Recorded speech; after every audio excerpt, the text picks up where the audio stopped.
Hello, how's everyone doing? Just jumping on here, so I'm maybe a second early. Wait for a couple people to make it out here. Hey, there we go.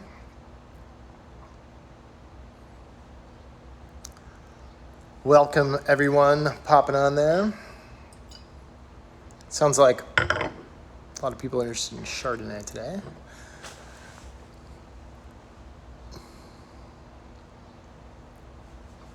Great. All right. Well, why don't we get started? So, welcome again today. A beautiful Thursday in Napa out in Stag's Leap, and it's actually way nicer than it was yesterday and the day before when it felt like it was 110. It was a good 100 degrees for sure. And we bounced back to like a nice 75 degree day out here in Napa now. And it looks like on Saturday we're getting rain. So it's pretty, just bizarre.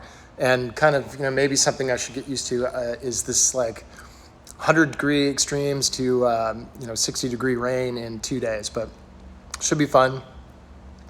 Good to see my mom's here. Hi, Mom. Let's start with some wine.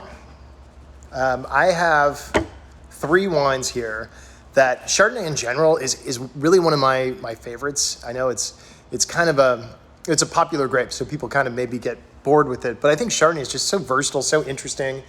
And if you heard me talk about Chardonnay before, I always call it like this winemaker's blank canvas kind of thing. And today is like the perfect example of why that is, because you have this frame, this grape that has this very neutral kind of, not flavorless, but a very neutral grape that just doesn't have a lot really that's distinctive about it. It's not like a Viognier or a Sauvignon Blanc where it has this aromatic quality that's very different. Chardonnay is just kind of a pleasant, simple white wine if you don't do anything at all with it. Just let it do its thing. But what we do is we really play with Chardonnay on temperatures of fermentation, the fermentation vessels, the kind of yeast that we're using. If it's oak, the kind of oak we're using, and the aging and the stirring of the lees, and there's so many factors, and they really do affect that final product so drastically that when you go back, when you went to a restaurant, you said, I'll take a glass of Chardonnay, you wouldn't really know what that would be. Would it be buttery? Would it be oaky? Would it be really steely? All that kind of stuff. And that's because you can do so many things with it. So today, I've got what we call the white label, the Trial Series Chardonnay.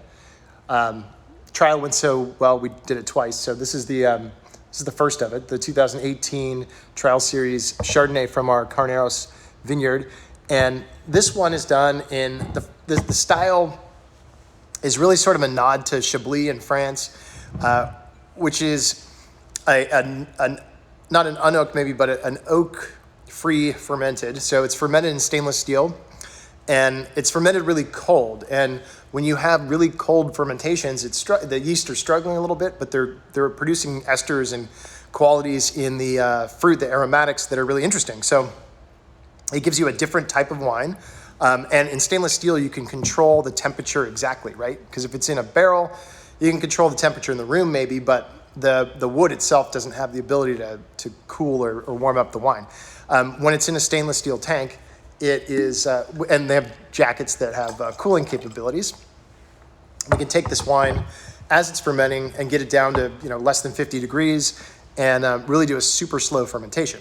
And the other thing that's special about this wine is somewhere on here.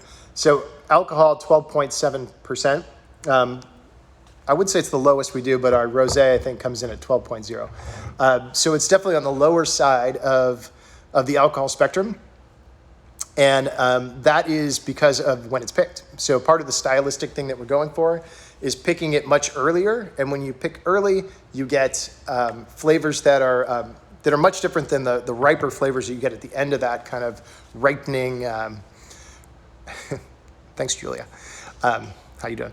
So it's really something that is a different style, riper or less ripe. It's more acid. So the ripeness and acidity are sort of opposites. So if you have something that has less ripeness like this, you're going to have more acidity. So you're going to have a little bit, hey, surf, a little bit of bright acid right as you hit this thing, right in your face. And it's just great. I mean, it's just fresh, great, tart, pretty acid, green apple. It's a totally different style. And what's fun with this is we actually did this, Armin, if you're out there, we poured this for some Soms Blind, and nobody thought it was Chardonnay, which was pretty cool because it's just a style that you normally wouldn't see, especially in Napa Valley. So really fun. Again, Trial Series. It's pretty easy to spot because it's not the regular Clos de Vol colored label, the white label. And yeah, if you want a Chardonnay that's fresh, more crisp, it's going back to the fermentation. Sorry, it's that stainless steel tank. But then it goes into barrel. I'll put it into barrel after it's dry for 3-4 months. And that kind of settles it out. It rounds it off a bit so it's not too angular and you don't have this metallic tasting wine.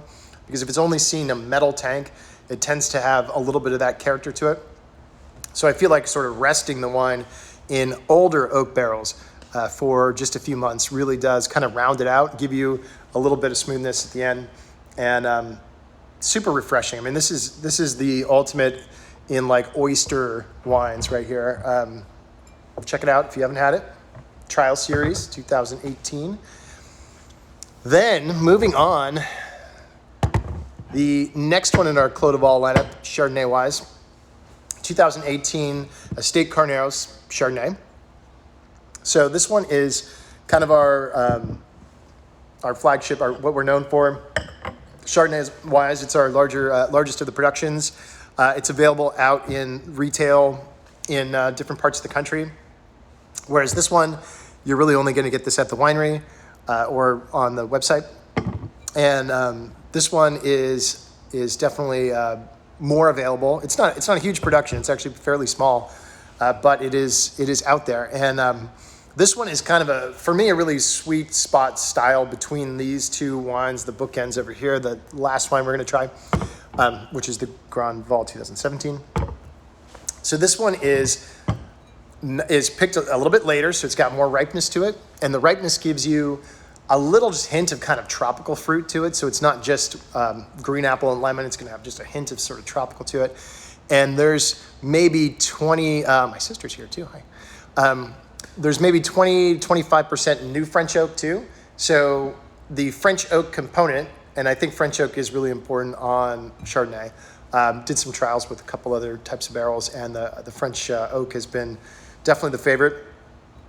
But this guy is going to have like 20-25% new French oak versus 0 on the first wine. So you're going to get a little bit of that.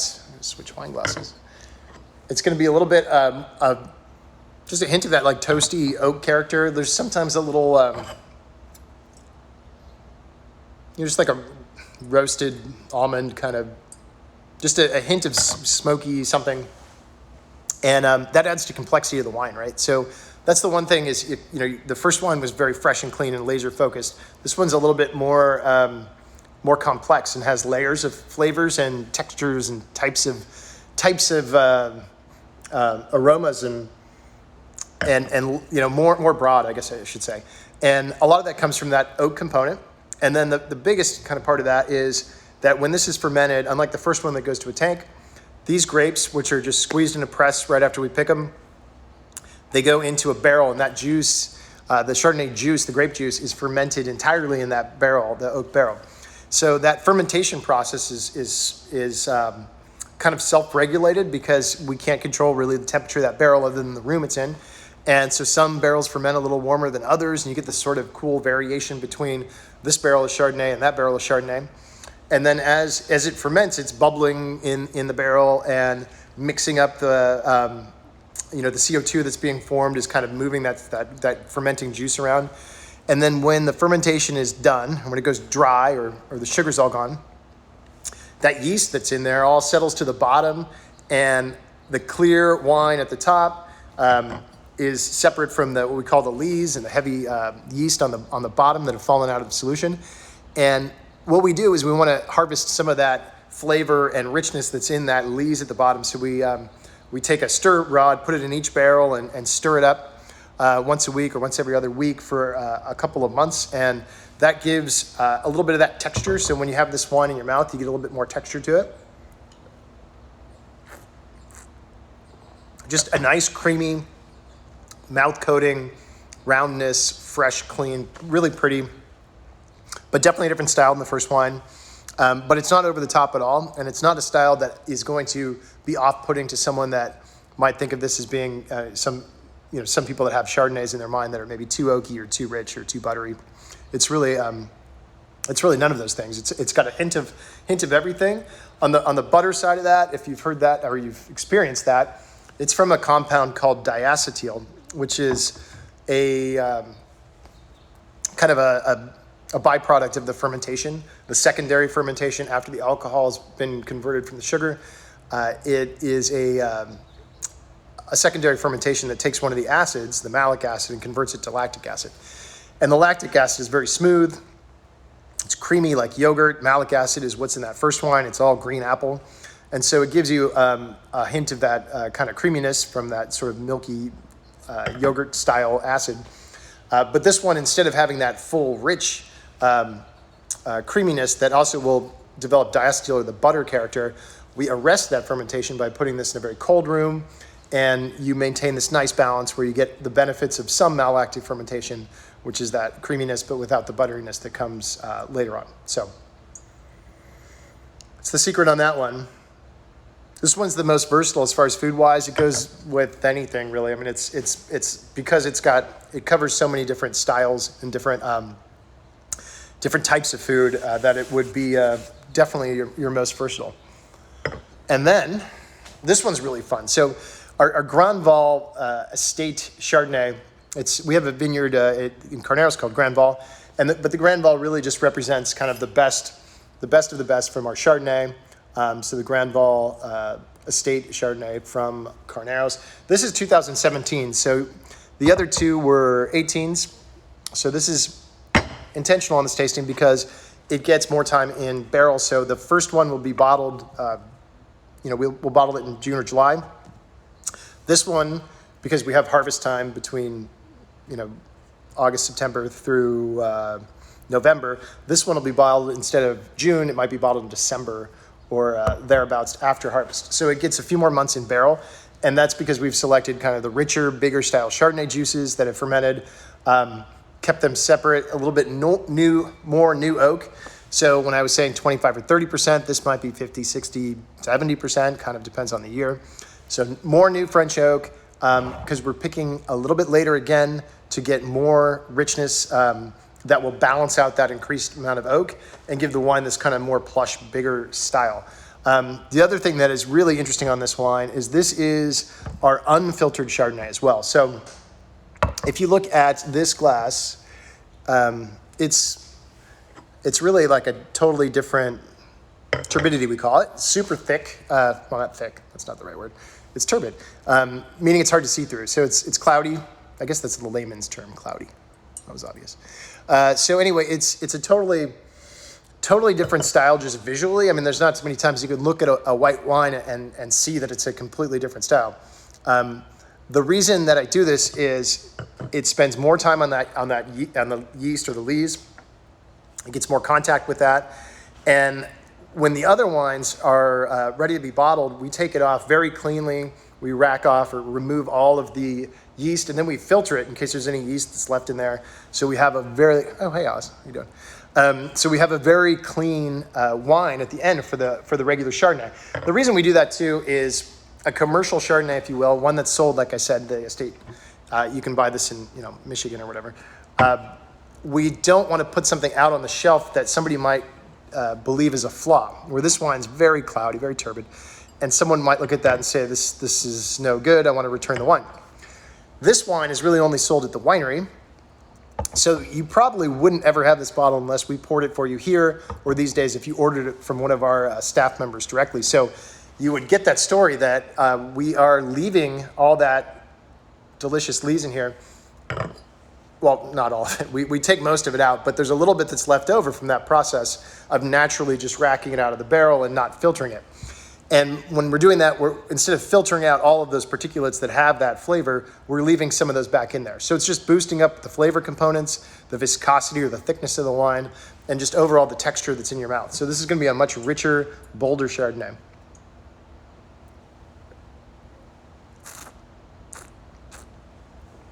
Yeah, there you go. Wow. So I mean, right away I get the oak. So it's just it's great though. I mean, I love oak, and this is it's got this incredibly long finish. And I'm skipping to the end on describing this wine because I'm still tasting it like I just took 3 different sips of it. It's still hanging out. I can still taste the flavors, and it's really that kind of that the viscosity, the yeast that's in there, the little bit of yeast that is in with the wine. It's almost like a they have those like Whole Foods or like a natural food kind of thing. Like this is sort of a undisturbed wine that this would be essentially what you get if you were tasting this out of barrel before the bottling process and all that. It's like a barrel sample put into a bottle, and it really does have this great thickness and richness. That length on the finish, which just goes on and on, has this toasty kind of beautiful French oak component to it. That's not it's not any of the negative terms I would use for oak, because sometimes I'm pretty picky, and if I'm picking up too much oak and I think it's not really integrating with the wine, that's a bad thing. And this doesn't really have any of that going on. So it's just lush, pretty, very elegant. And this is it's just a totally different. The first 2 wines were more casual. Weird way to describe the wine, but just in my mind, it's like this is sort of a fun wine I'm drinking. This is like a serious wine that I really want to savor and sip and think about, because it's got so much going on.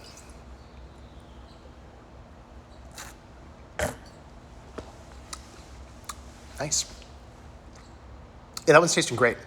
And that's 17, like I said, good vintage as well. 18 was too, but the wine just keeps getting better actually in bottle. I think that's one of those things. You put wine in bottle, and then it starts to mature and evolve. And this one is just really improving. I mean, considerably over even last time I had it. Why has oak become less popular in a Chard? It's just a fad. I mean, it's not really less popular. If you polled the general public, probably they would prefer wines that are have oak in it or an oakiness. But I think it became sort of popular to want to kind of bash big oaky style Chardonnays, and rightfully so in some cases when they're not in balance, right? Any wine should be balanced. So if it doesn't, like I was saying on this one, it's got a good presence of oak to it, but it's just a really pretty oak, and it actually lifts up that fruit, makes that whole thing this beautiful, viscous, extremely long finish. Oak does a great job of extending the finish of a wine. So if you ever have a wine and you taste it and that flavor just continues on and on, often that's the barrel doing that work, even if it doesn't taste like a barrel. So even if you're not saying, yeah, it tastes like wood for a long time, but that barrel is able to kind of carry those flavors, the wood components that are coming from the barrel or the toasted wood are really adding to the flavor. But yeah, there's always like a resurgence in different styles. So somebody, this sort of the first one, the Chablis style, if you will, has recently become kind of more popular. But again, people always switch favorites between more oak, less oak, and that's what's kind of fun about the one in the middle. Is it has just that kind of sweet spot of oak that it is satisfying pretty much everyone out there. So it does really well on the kind of national Chardonnay scene. The other two are so this one's your kind of standard, almost beginner Chardonnay, and these guys are really the ones for kind of experimenting, or people that have their opinions on, I wouldn't say extreme styles by any means, but definitely different styles where you're not just middle of the road. You've got one way of being a little bit, heavier oak, and then one being completely unoaked. But, I really like all of them. It's kind of funny because as much as I'm really liking the Gran Val that has considerably more oak because of that richness and that unfiltered quality to it. I mean, of these three right now, I'm just kind of, I'm going this guy. But in the past, I've been all about the Trial Series white label, and the other one, the classic Estate is the one that I probably drink the most in the most tastings I do and stuff like that. So there's definitely a Chardonnay for everyone. And I encourage everyone to try all three so that you can decide on your own. And I think these are on our, if you link on our bio, there's a link that takes to the website, and we are selling these on there. They're actually perfect for this time of year too, summer wine time. So these are ideal. I put these in the fridge, or Shannon put these in the fridge earlier, and I probably waited too long to take them out because they're really cold. But even though I would have probably had them a little warmer if I had prepared better, they're really good as they are. And maybe it's because it's warmer out these days, but I would say on the preparation or the temperature for serving, I would probably, I'm actually surprised because I would really say the Gran Val should be warmer, but it's tasting fantastic like this. So I might retract my statement and say, yeah, serve cold. They're all tasting really good at this temperature, even though, like I said, I poured these glasses out to try and warm them up a few degrees before I started this. So they got maybe 5 to 7 minutes in the glass to kind of warm up before I started. So it may be one of those things where I would say take these out of the fridge and wait 10, 15 minutes before drinking, and you should be in a good shape. So a question from maybe Nick. Is the winery open for tastings again? No, I'm actually sitting in the completely abandoned tasting room right now, and we are not open. We are doing, sales via phone and internet and such, and we are going to be, looking at local laws and regulations and when we can open, and it probably won't be too long, I hope. We'll see, but it's day by day, week by week around here these days, and hopefully we'll have an announcement soon. Good question. And then, do I ever chill any type of red wines? And it's fantastic, like best question ever for this time of year. I totally do. And I think people don't do that enough. And there's nothing, because I do a lot of tastings, and summer tastings when you are at a wine event and you're drinking Cabernet and it's 90 degrees out and someone hands you an 85 degree Cabernet, it's pretty much undrinkable and completely unpleasant.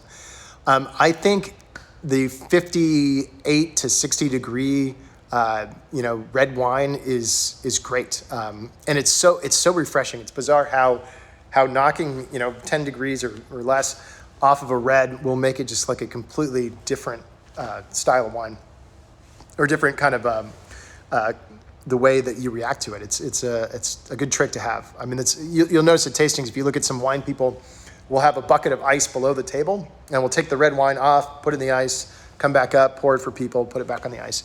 And it's just a little trick to make the wine taste better. So good one. I'm trying to think of anything else on the Chardonnay world that I didn't already cover. Like I said, these are great wines.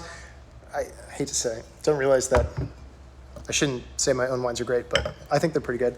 The Trial Series and the Gran Val, again, tiny production, like 250 cases, maybe 300-400 cases of that. So they're very limited. Typically, you would only get those if you're in the room that I'm in now or a club member. But do check out our website on those. And then if you are able to see this at retail in your neck of the woods, I would say that would be one that you could find. But I recommend trying all three, and let us know on one of our social media outlets, or let one of our staff know what you thought.